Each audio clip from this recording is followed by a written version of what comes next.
Sir, thank you very much for joining the program. First of all, your reaction to the government deciding to ban rallies just as your supporters were taking to the streets. Well, just to give you the background, the Supreme Court asked the President of Pakistan to fix an election date.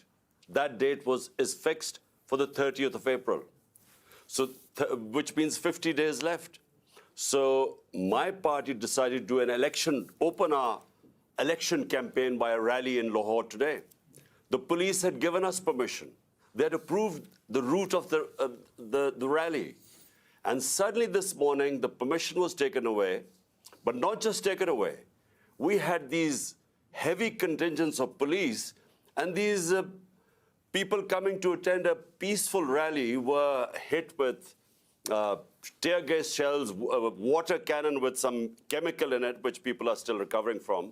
And then police just charging these protesters, breaking their cars, and so many people got injured. But one, Bilal, this guy was killed in police custody. How do you interpret what you're describing as this government back and forth on the rules about holding a rally? Well, the issue is that the government, all the 12 parties sitting in government and their backers, they're petrified of elections. Because so far, in the last 8 months, out of the 37 by-elections, my party has won 30 out of them. So they're petrified of general elections. They did not want the general elections. We went into the Supreme Court, and the Supreme Court then decided to hold elections, and this date of 30th April was announced by the president.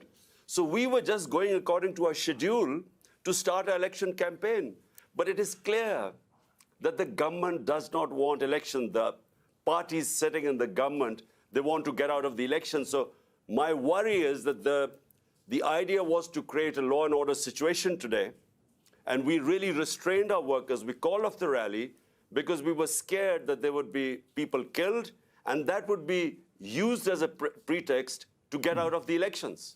Some might answer that while the government is perhaps afraid of the upcoming elections, you're also afraid of complying with judicial rules. Police did show up at your house in Lahore only a few days ago to arrest you, to compel you to show up in court, and you evaded arrest.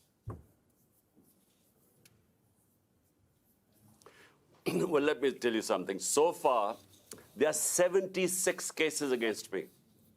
I'm charged for terrorism, charged for blasphemy, charged for sedition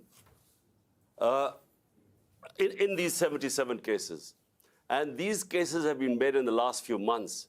So I've been going from one courtroom to the other. What happened was when I was shot, this assassination attempt on me, for 4 months, my leg wasn't, I had 3 bullets in my leg, so I couldn't go out of my house. So that's when they started, the cases mounted. They wanted to be me appear in courts. And so it's just a question of how do you deal with 77 cases? I mean, how many court appearances do you make? So it is just one other way of getting me out of the way to contest the elections. So they want either to imprison me or to disqualify me because they are scared that my party, thanks to the Almighty, is one of the most popular party in Pakistan's history.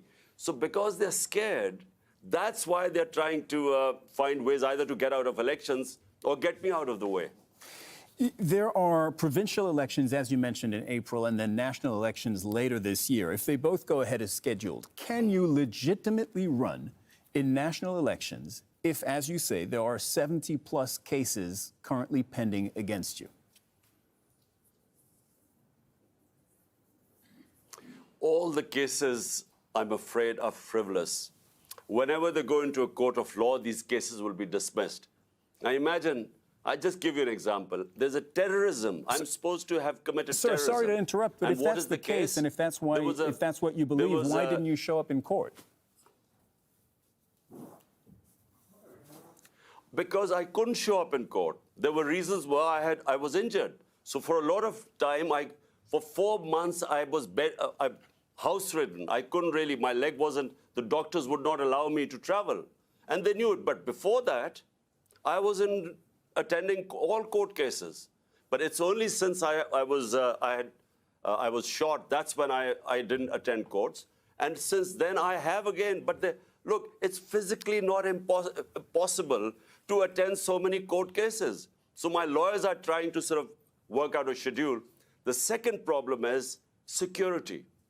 My life is under threat because the people who try to assassinate me are in power. And so we've asked from the courts, we want protection. The court must give me protection before I can appear in courts. Because, I repeat, the people who I have nominated in my assassination attempt are sitting in power. Right, and just for our viewers, I want to make clear that they deny that, including the Prime Minister, who said he has nothing to do with the shooting against you late last year. How do you see the rest of this year playing out for you with these 2 elections coming up?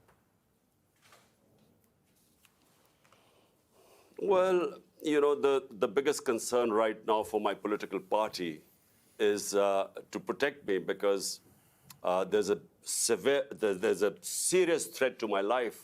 And the reason is, I repeat, that these people sitting in power are petrified of losing the elections, which they will, which is why they don't want elections. So the question is, how do I campaign and yet have a secure enough environment? Question is, how do I go to these courts? I made 3 court appearances, and unfortunately, there was just no protection there. That's why we've approached the court and said, look, there must be some police protection.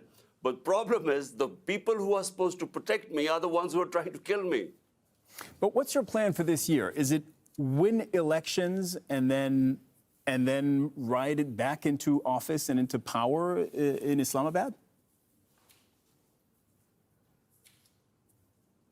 Well, the elections, national elections, are scheduled for October. But because we were in power in 2 of the 4 provinces, we dissolved our assemblies here. And so to hold elections, so the Supreme Court then asked the president to give a date, which is 30th April. And on 30th April, we hope to contest in these 2 provincial assemblies, which we were already in power. And what we were hoping was that since it's 65% of Pakistan, these 2 provinces, there would be a national election. And the idea for national election is because our economy has gone into a tailspin. Pakistan is facing the worst economic crisis in its history. So the idea was to hold elections, which would then bring political stability, and which would then bring economic stability. So this is really why we went for elections in our 2 provinces. Imran Khan, former Prime Minister of Pakistan, thank you very much for coming on the program today.